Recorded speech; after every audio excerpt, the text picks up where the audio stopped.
Hi, hello, welcome. It's Amber here. I have my cup of coffee, decaf to be exact. I don't drink caffeine anymore. I don't find I need it anymore, which is kind of nice. And I have a messy table right now. I'm not sure I'm a big fan of this, and it's probably going to drive me insane, but I'm going to try to leave it like this for a minute. Look at this. You can see stuff over here, my paint palettes. I have dots over here. I have some Addison and Sedgwick that I have not put in a pan yet, and I'm just going to try to let it be. Like I said, okay, what we're going to do is today we're going to paint your style.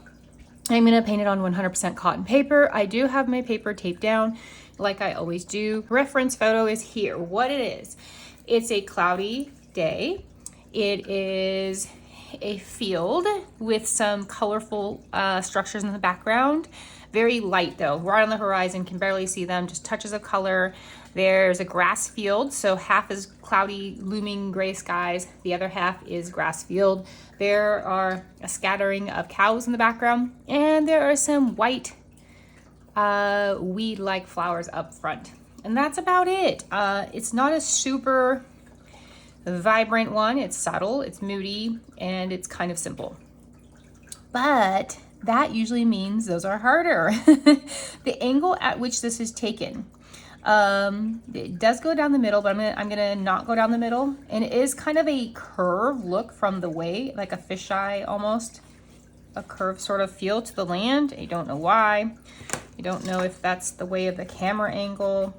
It's not super common, I've noticed, honestly. So I'm gonna take my pencil. This is my new pencil from With. It has graphite lead inside. I'm not sure which one this is. It was the one that came with it, so I would have to check with Kirk to make sure which one that is. So I'm just gonna lightly give myself a horizon. I think that's honestly it. There might be some lamp posts in the background. I'll probably skip them. Maybe a flagpole. I can't tell what that is. The only thing that's in focus on this photo are these little white, delicate weed-like flowers up front, and they actually come up pretty high, almost to the horizon. So, I'm not in love with this photo personally. I do love a moody sky, so I do like that aspect. I can't paint cows, so it'll be interesting how I handle that situation. And yeah, so what I'm gonna do first is I'm going to wet my paper. I'm gonna use my spray bottle. I got my paper wet. I'm going to spread my paint. I'm gonna spread my water around just a little bit. Make sure it's evenly coated. I want it nice sheen. I don't need puddling. It's okay if it does, so I know a lot of people get on it about puddling. I'm not as stickler as that, but you can angle your paper and give it a little look. And make sure, we're working with such small paper, that's why it's not a big concern to me. If you were working with a larger sheet of paper and it wasn't all the way wet, you would find pockets, you know. Since we're so small, we're not going to be like hanging out too much in one side of the paper. So for me, that's why that's not a huge concern. But again, if you were working on anything larger, you'd probably want to make sure that your paper was really, really evenly wet so that you have a really good base. It's a good practice to be in too. I think we'll just go with whatever I feel at the moment. And this is going to be a bluish color, sort of a bluish denim color. And I'm going to kind of go at an angle here. Our clouds are kind of sweeping across the sky. So I'm just going to drop in some clouds with a round mop brush. This is about a size, maybe a size 6 or an 8. Different brushes have different sizing, so this sizing won't match up to what you have if you have a different type of brush at home. But use a smaller mop or a smaller round. And you're just trying to sweep in some cloud formations. You don't have to be perfect on this. I don't try to replicate the clouds that I see in the reference photo. I just know that there's clouds, and I'm going to look at my own work and see what I like to do for those clouds. I'm going to take what I know that I can do and play with that. I'm taking another blue color now so that I have 2 different colors in here, so that I have deeper areas of the clouds, lighter areas of the clouds. You know, you get the drift here. So then I will take a little bit of a darker color I have. Maybe you could go a black or a sepia or something. And I'm just going to sort of add some heavier, darker areas in these clouds. And again, no real rhyme or reasons. I don't really love what I'm doing right now. So what I can do is, after I fix out my workspace here, I always like to have a cloth here. You'll see me dabbing a lot. I do that a lot. It really, made this stuff. See, I couldn't last. It has to go. It has to get out of my way. I can't handle mess. It just doesn't bode well with me. I have to have a neater space, a cleaner space, a more clear space to work. So let's make sure all this stuff is out of my way, and I'll clean up what you can't see later, of course. But for now, okay, for now we're gonna deal. And I'm not loving, again, what I'm doing here. So I can take my towel, I can take it and wet it a little bit, and I can just sort of pick up areas that I don't like where the pigment went with my finger. I can use a dry towel, that'll pick up even more if you wanna almost erase. You do wanna be careful, I'm introducing pieces of little fuzz, little lint. So I wanna shake out my towel before I do that. And I wanna make sure this is wet again. And again, this is hard when I'm talking out loud and trying to show you different things to do, and then I don't like it, right? So I'm just showing you different ways and different things. This isn't necessarily the way I would approach it always. So, you know, you've just gotta kind of take the things that you know how to do that you like and do those. So I don't love that I have this horizon here. I don't often work with a drawn in horizon. I kind of like to create my own as I go, personally. I know a lot of people like to draw theirs in, but I'm not a fan. And I don't know why I did that. I normally don't do that. So, yeah, just sort of playing. Just playing. And I'm just gonna play with this guy for a few more minutes to see if I can get something I'm enjoying or liking here.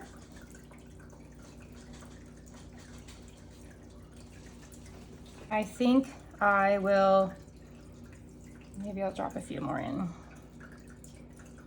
down here.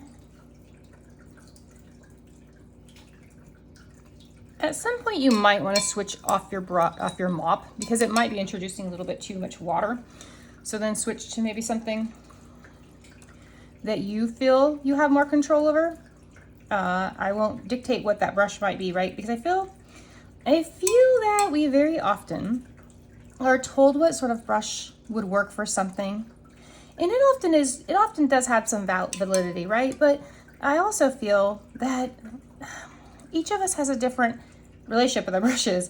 And so sometimes a brush that I will say works wonderfully and works really well for me, you won't like, and vice versa. You're telling me this is the perfect brush, I need to use this, and I just don't feel like I have any control over it.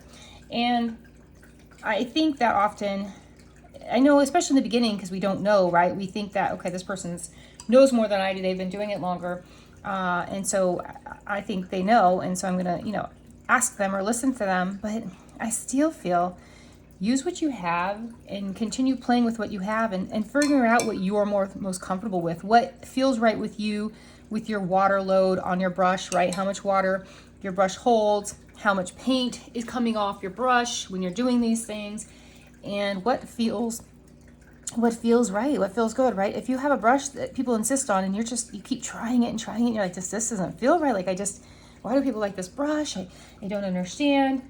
I mean, listen to your gut, right? And you can always come back to said brush that you don't feel great with, put it down, you know, stash it away for later and try it again later. But maybe for now that brush just, you know, isn't working for you. And I think that's okay. I think we just get so caught up in, you know, what the experts say or what somebody's been doing it for a lot longer. That doesn't mean we necessarily know better. It just sometimes means that we've had more experience and it really works for us. And I have brushes that don't work for me at all and still don't work for me. And then I have some brushes that I did not like in the beginning and now I love. So I think it can go either way. And you just really have to give it a chance. And sometimes you also have to put it away, try again later, and explore and keep playing with all the brushes. Okay, still don't really like what I'm doing. So I often say when I don't like what I'm doing, I take a dry brush and I just start sort of sweeping things, okay? This really has no rhyme or reason. The picture, there's a sweeping part right here that kind of sweeps the whole cloud. So I'm missing that aspect. And I haven't been putting my paint on a palette. And so I feel like that's part of what I'm not doing correctly here. So what I'm missing is this big, dark, luminous, looming cloud. And it's kind of here. And it starts over here and it kind of comes swooping through. Does that help at all? I don't know. I might stop for a minute because I feel like I'm not getting, and there are a few little extra darker spots. So I'm just gonna add these little darker spots right in here. Here's a darker spot, here's a darker spot, and there's maybe one other here, and then there's one down here. So with that being said, let's kind of, and there's maybe one down here in this corner. Okay, I'm gonna stand up and look one more time. My paper is buckling. Yeah, just not a fan today. Ay, ay, ay, ay, ay.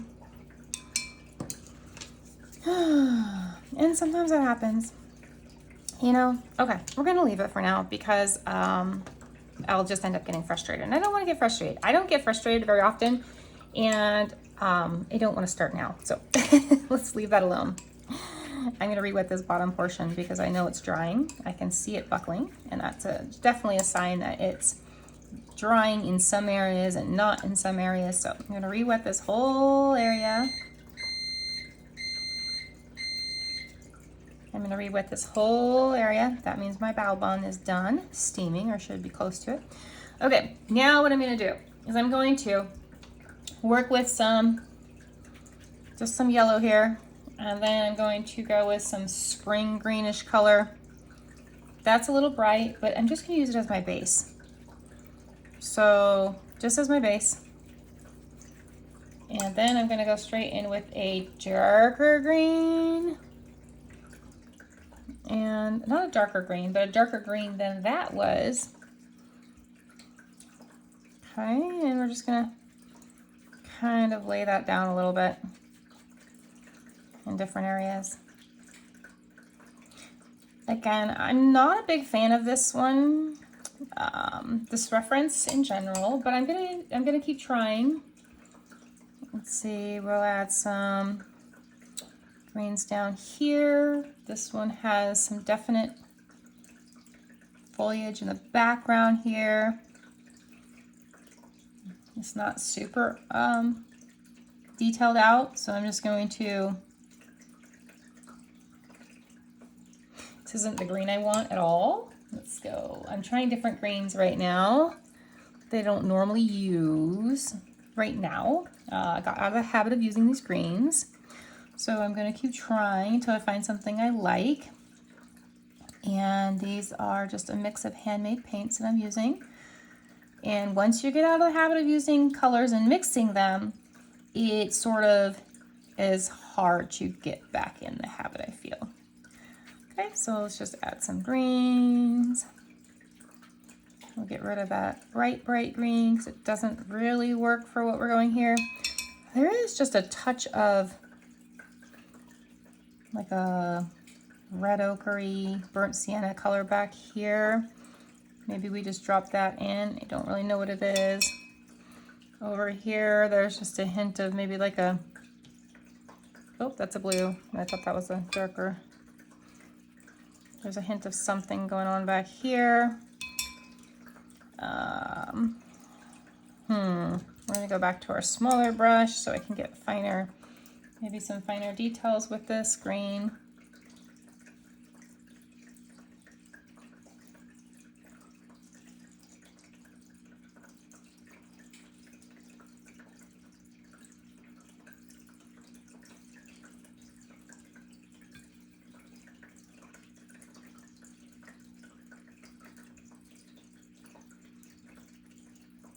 Just trying to take green and drop it in so we have variations of like little differences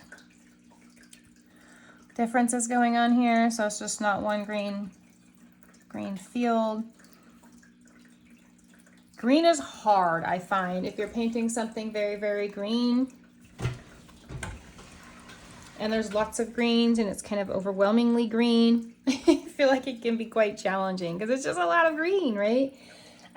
So I'm trying just to mix different greens, taking my greens that I have in my palette and just mixing those together, trying to get something that I prefer, not necessarily what the photo is. I think it makes for easier and more fun painting if you are using colors that you like personally, not necessarily just because they're in the photo. And for me, it's really important to use the colors that make me happy and that feel right to me. If I'm using colors that don't feel right, or I'm just using them because they're in front of me. It doesn't work at all. And I know a lot of you ask about color and how that works for me and all that, but that's one of my intuitive type things. I have to enjoy the colors. Like there's certain greens I just don't use. I don't use hookers. I don't use Viridian. I will use it to mix, but I will absolutely not just use it. And it's very rare that I use it. I'm trying to use Viridian because I love moshes, but even that's hard for me.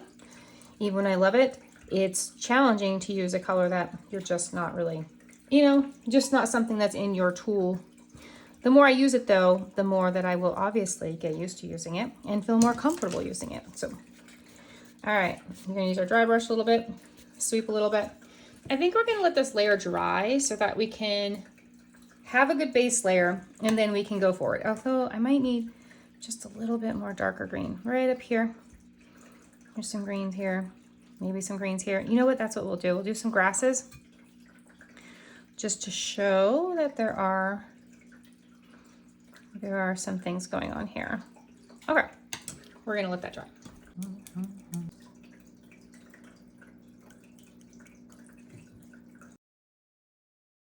Flat brush. This is by Etcher, and this is a 1/4 inch. If you have a 1/4 inch, I think this is gonna work nicely because what I wanna do is maybe just hint at these buildings in the background back here. Not going to go crazy, but there are some buildings back here and they're very small. Just hints of something going on. And this brush is even too big, so I'm actually just using the edge of it. I'm not really sure how to go about this actually. There's a white one, so I don't know if I'm just gonna try to pick up some color. I don't think I'm gonna be able to pick that up. I think that's pretty staining. I think I used a yellow down there, but that's okay. We can use a brown or anything else, a gray, whatever you like. And we'll just put another building here. And again, these are just hints, so nothing is, you know, nothing is set in stone here. And I'm just going to maybe, there does seem to be a bit of a, I don't know if it's a wall back here. There's something with this kind of a color going. It might be a fence, like maybe a temporary construction-y type fence, you know, those plastic ones. I don't really know, but we don't really have to know. And so I'm just going to take that line that I just made and kind of blur it out and just maybe pat my brush over it just to let it know it's sort of there, but it doesn't have to mean anything necessarily. Then I'm gonna take a round, a smaller round that I was using earlier. I'm gonna go back in with some greens. I'm gonna grab just a blend. I'm gonna go back to, I think this green, a darker or medium to darker green, and maybe just add some textures back in with this foliage back here. And if we wanted to, we could use that flat brush. We can try that flat brush out to just add some stuff back there. We can just twist our brush all around and kind of hope that that gives an organicness to it, right? Because we're not going for exact shapes. Again, we're just trying to grab or go for, you know, some foliage and some structure and some texture back there. And then we can go back in with our round and we can kind of fiddle with stuff and see how to maybe make it a little more tree shaped, right? So there, we're just kind of giving it a place to sort of rest, if you will. Okay, so I'm just gonna blend those slightly with that horizon area. I do see a little more area right here.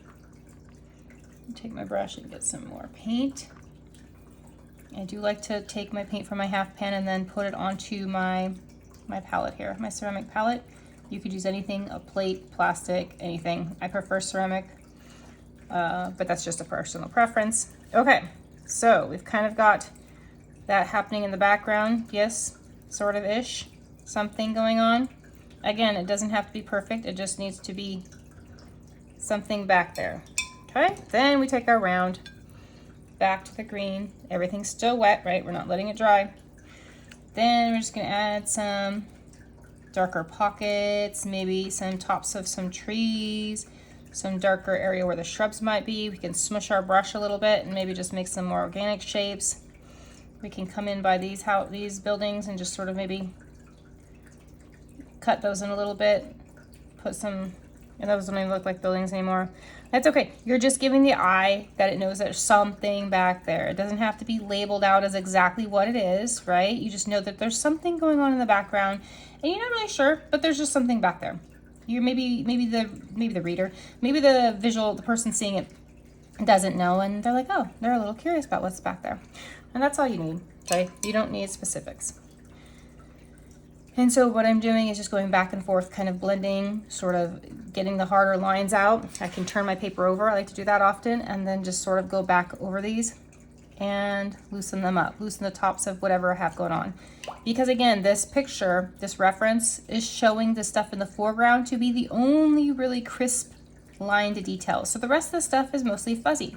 And so that's why I turn my paper down, upside down, and I'm kind of just working in kind of smudging these hard lines so that they're not so hard, and they're blending in a little more. Okay, so that is all for that part. And then what we can do is we can go back in. There's like a basketball court or something out here. You could leave it or you could not. I don't know. I think it might be some sort of parkish thing.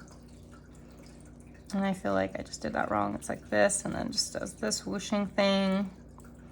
It doesn't even really do that.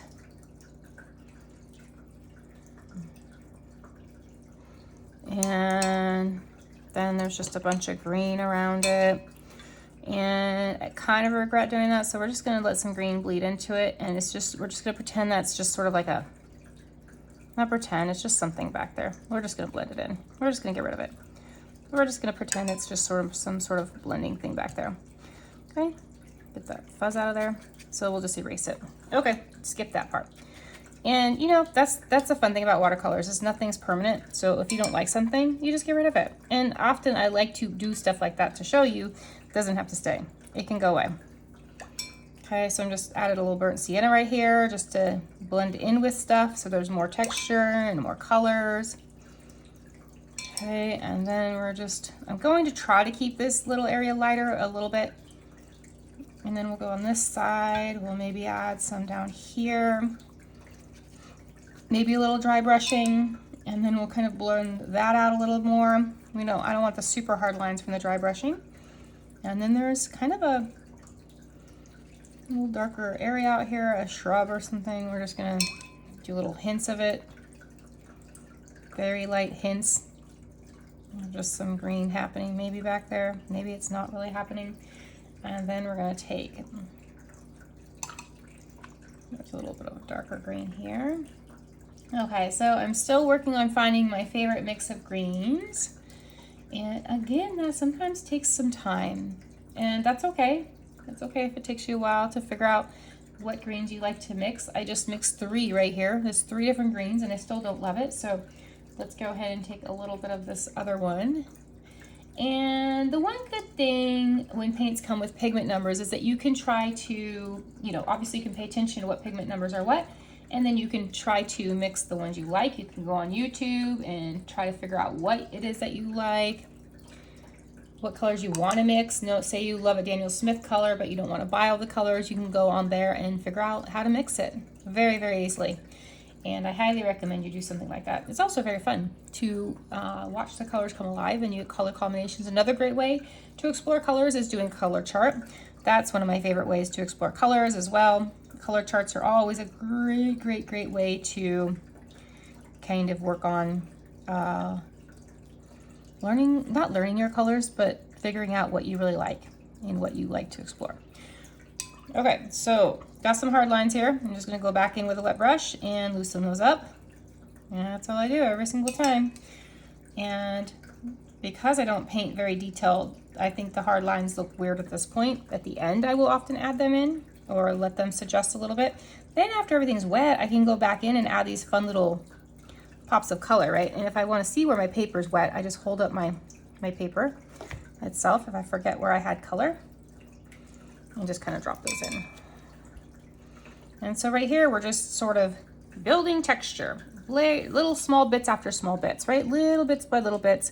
And this takes a while, and it's not a quick fix. I mean, it can be if you just want to throw some color in and just sort of let it go, you can absolutely do that. And that is one way to do it, right? But if you kind of want to build the depth and build the layers, then I feel that spending a little more time doing this does help with that. And it doesn't mean it's the wrong way or the right way or any, there's just different ways to do a lot of different things, right? So whatever way works best for you is the way that I recommend. Whatever feels most comfortable for you. I recommend you trying all the different ways, right? So that you know what feels good to you. Because not everything's going to feel good to you. And not everything's going to feel good to me. And those things might be different. And just because I like it this way doesn't mean that you will. And it doesn't mean you have to. And it doesn't mean that we have to paint the reference, right? I am not here to recreate a picture. The picture is already taken, right? I did a great job taking the picture, or not I, but I was thinking yesterday, the picture I was painting. This person took the picture. I don't necessarily want it to be just like the picture, right? I want it to have some sort of my own feel, of my ownness. And so that's what I'm going back and doing, is kind of trying to make this my own feeling. And so here I'm just blurring, kind of adding some water to the bottom of these grasses. I don't know why. I just felt like it wasn't what I had wanted it to be. So I'm just kind of experimenting. I'm going to grab some darker green, very, very dark green, and it'll add some, I like to add orange to my greens. So of course I'm going to add some orange, some sort of orange, burnt sienna, something color. Now I'm going to go back and add some more green because I added too much. And then some more green, combination of two different greens. And then I like to test the color and see what I think, right? And I do tend to like the deeper, darker, moodier greens versus the grassy greens. And so these ones can be kind of challenging for me because I don't always like those greens. And so here I am just fiddling with the greens that I like versus the greens that I see in the picture. So if you work better with certain color combinations, or you feel that maybe that's your stronger suit, or you just don't like those colors, use the colors you like. By all means, use the colors that you prefer. Yeah, there's just no reason to beat yourself up trying to work with colors that maybe you're not comfortable working with. And that's how I feel about this picture. I don't love certain greens. And so again, like I talked about earlier, I'm not gonna use those. Okay, standing up to look, take a peek. Since I don't love this reference, I'm not going to go super into it, right? I could keep going and I keep going and I could keep going, but I don't know that I'm going to. Because if you're not passionate about something, I feel it's great practice, right? I feel like I'm probably about at my limit, and that's okay to be at your limit. I don't think you have to keep pushing yourself if you're not really into something, right? So what I'm going to do is I'm going to take some yellow, because there is some odd little spots of yellow, and I don't know what they are necessarily, but I'm just gonna put them in there as little hints of something. This one kind of spread out, that's okay. This one is just there. It's not actually flowers, but I kind of like it better as flowers, so I'm going to personally leave it as flowers. And that's a choice you get to make as the artist, right? As you're writing the story. If you're painting the story, you get to tell the story. Nobody else does, just you. And so whatever these are back here, I don't know if they're little, I have no idea, but there are little yellow markers all over this grass. So I'm just gonna drop a few in here, maybe one or two back there. And I kind of like that better than 1, 2, 3, 4. Let's do an odd number. We'll drop one more over here. Okay, and then there is this little bit of pink stuff going on right here. I think it's some sort of maybe, and I kind of like these hard lines. I'm gonna actually leave these. I don't usually leave this kind of stuff, but I'm gonna leave it. And I might just put maybe a little bit more there. Yeah, just a little bit more, maybe here, maybe throughout here. Okay, I do have to attempt the cows though, so I don't want to, here I'm gonna put a little bit dark right below this green, or this yellow, and then this yellow, because you can't have the light without the dark, right? So I feel if I add a little bit of this green next to the yellow, it'll make the yellow pop a little bit more. Stand up and check. Looks a little weird, but that's okay. This is all experimenting. This is the beautiful thing about art. It's just experimentation. Nothing has to be forever. This isn't forever. This is just something fun. Okay, I'm going to take a little bit of pink, and I'm gonna mix it over here real quick, just to see if I get enough of the color. I'll take a little bit of a different pink. That one wasn't re-wetting up fast enough for me. I only have a few colors that don't re-wet very well, and then I forget that they don't re-wet. and then I forgot to take them out, or I forget to wet them beforehand. Okay, so getting this pink mixed up on my palette, I'm gonna cover my paper, and I'm going to splatter just in this one little corner. This is where the pink happens to be. And it's just a very light pink, so I'm not gonna do it very heavy. Just gonna go very light. And then I'm going to cover again. Actually, you know what? I'm gonna do the cows first. I'm gonna dry. I'm just gonna maybe make a little brown mark. Nope, nope, nope, nope.